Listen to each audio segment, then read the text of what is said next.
So, for a housewife, she is the dignity of the household. Not only that, but she is responsible for the complete culture of that country. Complete culture of that country. They represent the culture. On one side, the woman housewife has to deal with the daily life. On the other side, she has to look after her family, her children. Also, poor thing, she is responsible for the society. She has to maintain the society. In a country where women are sensible and are matured, you will be amazed that they become extremely good families, good societies, and good children. But there are 9 types of Lakshmis within us, which I think I have told you sometimes back. Now, in that Lakshmi Puja is this, that you worship the Lakshmi herself. It doesn't mean money, not at all. To worship money is wrong. But what it means that Lakshmi is the money which is with us, or the whatever prosperity with us, should be very carefully spent, because she is very mobile and the money can slip out. On the contrary, you should not be at all miserly. Miserly people, Lakshmi is not happy. But if you want to spend, you must spend it in the right way, otherwise the money is spent in the wrong way. Now, when the Lakshmi was created, I must be knowing, out of the churning of the sea she came out. She had 4 hands. One hand was to give. She is generous, she gives. Like this, she gives, and with one hand she blesses. These are her 2 hands. One is to give and to bless the person. Very important it is that when you give to somebody something, you forget about it. And you bless that person. Not only you give money, but also you bless that person. The other 2 hands have got 2 lotuses of pink color. Pink is the color of love. And a person who has money should have a house which is full of love. Any guest who comes in the house should be respected. He should be treated just like God. So this is what is the meaning of the lotus, is a house full of love. Like a beetle which has got even thorns. When it comes to the lotus open out and the beetle goes inside and sleeps very nicely and comfortably. Even the beetle, undisturbed. So these are the significance of the form of the goddess. But the best is she is just standing on the lotus. That means no pressure on anyone. She exists on her own, no pressure. She doesn't put any pressure on anyone. Just on her own she stands. And all her weight and all balanced on her own dignity. This is the way a Lakshmi should be. So one has to remember that when you want to give something to someone, do it with the full heart. Such full heart that it forms that Lakshmi Prasada. See, that should happen. Otherwise, what's the use of giving presents to anyone? Now, it's more on the women. I'm sorry to say, Lakshmi Puja is more on the women, that what they have to understand, what they have to be, how they should be. I I have always told you that it's necessary for a woman to be dignified, very much more than the man. So one should understand also, when somebody gives you something, you should understand what is the significance of that, and not to feel bad about it. The significance of that could be very much great, you may not understand. So better to ask why they have given you these things. That is what we call auspiciousness. One of the great qualities of the Lakshmi is that it should be auspicious. Whatever you give should be auspicious. It's a very, very subtle thing one should try to understand. If you don't want to give, you should not give. But if you want to give, then you must give something which is worth the person whom you are giving. This is what it is. That whatever you do it with love. If you do it with love, you will be able to make it auspicious. But if there's no love, you are just doing for some purpose, then it is useless. The same Lakshmi becomes Mahalakshmi. That is when you understand the value of money. And when you are saturated and you are fed up, from inside you get detached, then a new form of Lakshmi comes forward, that is Mahalakshmi. That's the power which takes you higher and higher, which is the spiritual awakening. You have seen in all the countries which are very rich, this desire started, that they should seek the truth, they should find out the truth. And that's how you are all here. That means Mahalakshmi power started working in you, that you were seeking the truth. And while seeking the truth, you came to Sarju. So this Mahalakshmi is very important for you also. In Sanskrit there's a saying, Tatra Narya Pujante Tatra Ramante Devata. Meaning, where the women are respected, are worshipped. And they are worshipful. Not that they are to be worshipped, but they are respected. There only exists the kingdom of God. So much responsibility is on women. It's a very important role as a housewife. Perhaps we never realize it. Now we see so many lights here. Electricity is there running. But what is the source of this electricity? Is it not much more important than these lights? So men are nothing but, we can say, the kinetic energy. But what is the potential is the woman of the house. But these days, it is becoming a very funny situation. I was surprised when I went to Italy also, that how women have made themselves cheap. And they want to look attractive. To every man, what is it? It's a joyless pursuit into which men are going, and women are making themselves absolutely cheap. This cheapness of women is not going to give them any strength or joy. I know one feels very unhappy the way men treat them. But you must have your own personality. You must have your own understanding that you are a woman, you are Shakti. And nobody can suppress the Shakti.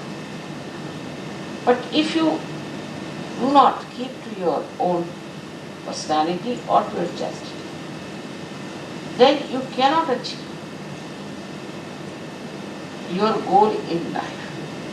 And your goal in life is to give power to your son, to your husband, to all the society. The woman gives power. I am also a woman, as you know. and I also have a family.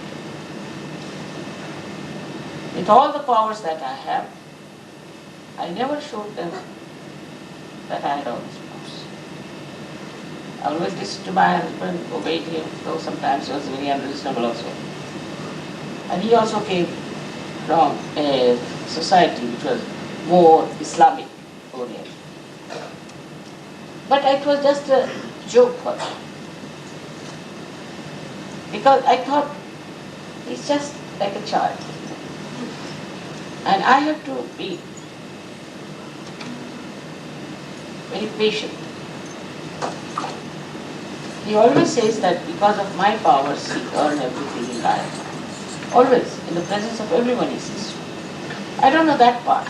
But definitely I feel very satisfied with my own married life. I never think the way other people think, that we must try to dominate the husband, we must fight him, we must have a right to do this. Our right is within ourselves, within our powers. Also the men must realize that they have to respect women. I mean, not to such an extent that she tells you to do something wrong, you just get lost with it. That's not the thing. That's slavishness. Men have to be men. It in no way means the women are dominated by men. I never felt that. Because if you have your own powers, ultimately whatever may be the husband, he'll have to come and understand what you want. He'll have to know what you want.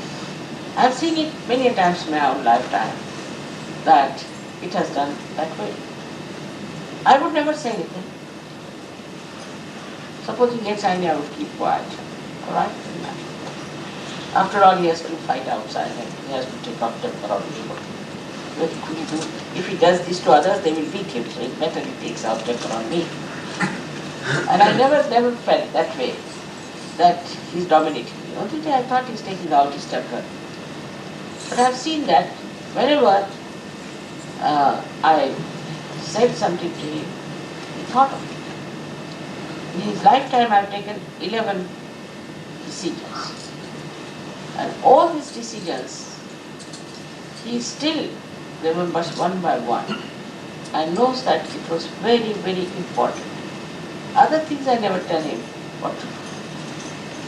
Whatever was most important is the principle. Responsibility of the women is much greater than that of men. Men have to just go to offices, work it out something, come back.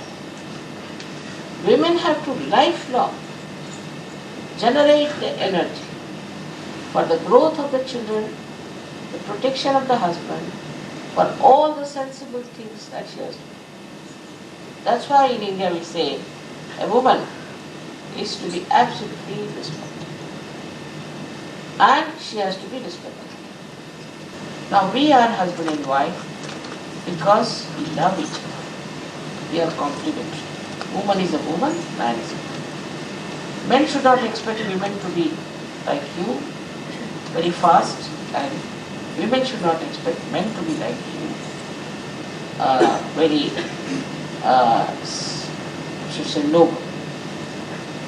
There are qualities of a woman and the qualities of a man. But the greatest power of a woman is her chastity. If her chastity is disturbed, then she is a dangerous person, very dangerous. She can not only harm her husband, but also her children, her society. We come from a culture which is very akin to Islamic culture also. Indian culture is like that. In the Indian culture, women respect their chastity more than anything in this world. They can give up everything, but not their chastity.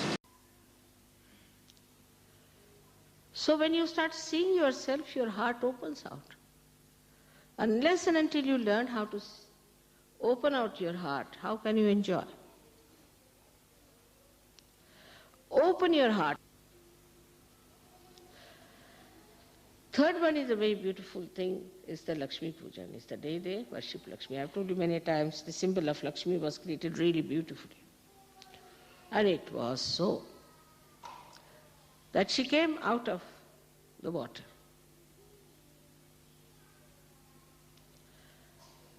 Through the water she came out, so clean. And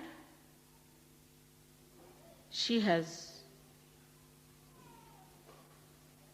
no pride. She doesn't assert herself. She doesn't put her pressure on others. So she stands or floats in a way on the lotus. And what a thing is beautiful is lotus, that she doesn't disturb any petals of the lotus, nothing. She just stands peacefully in a balance. Unless and until you have a balance, you cannot stand on a lotus. So she's so balanced. Her center of gravity is so balanced that she cannot topple down. Now in Sahaja Yoga, some people you ask them, how are you? 10 years have passed, sometimes like this also. Why? Because you must be grounded in the Mother Earth, into the practical side of it. It's nothing something we are hanging in the air, but we are grounded in the Mother Earth. And the slightest thing happens to us, again we come back to our balance.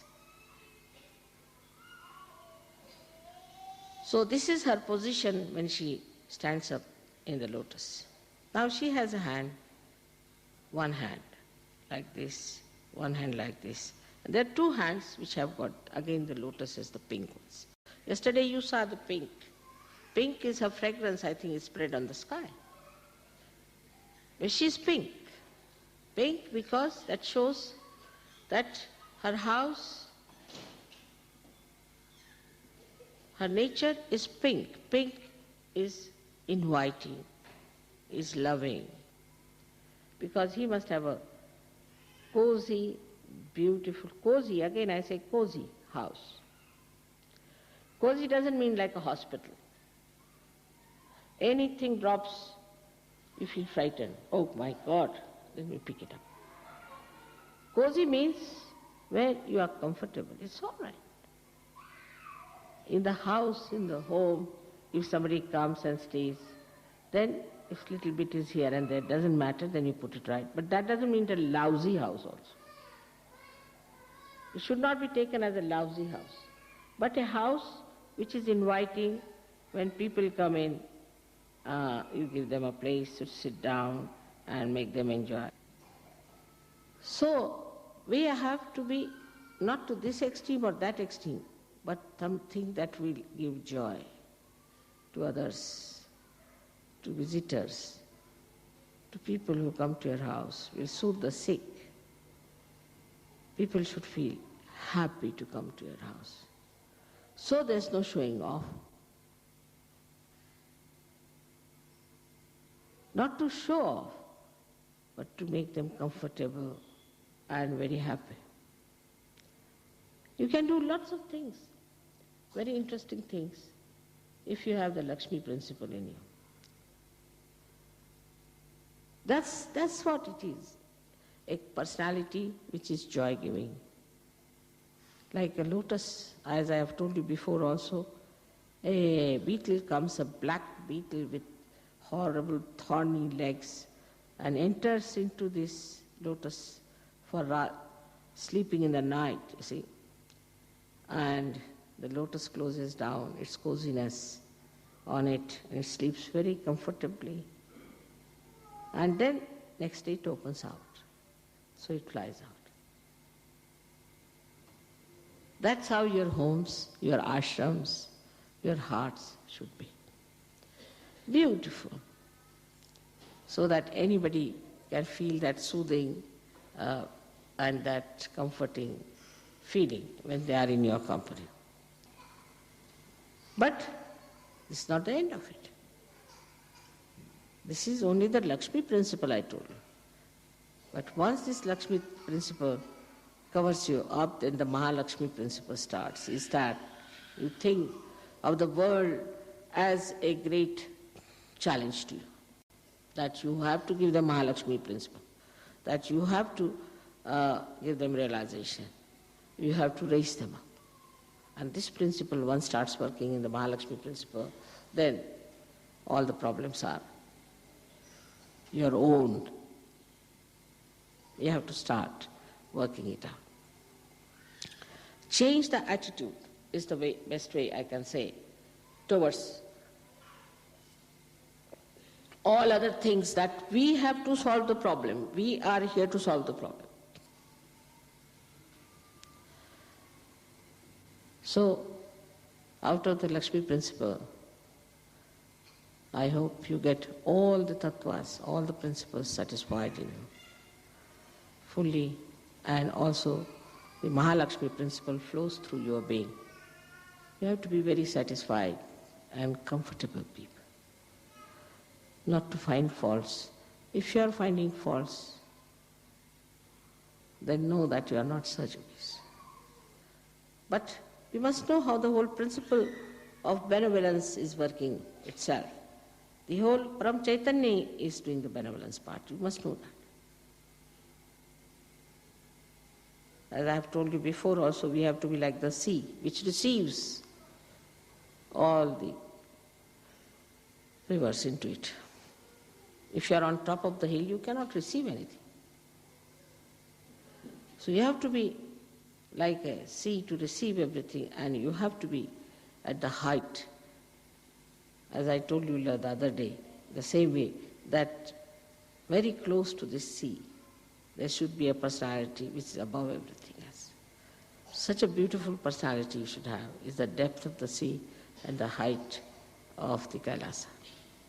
May God bless you all.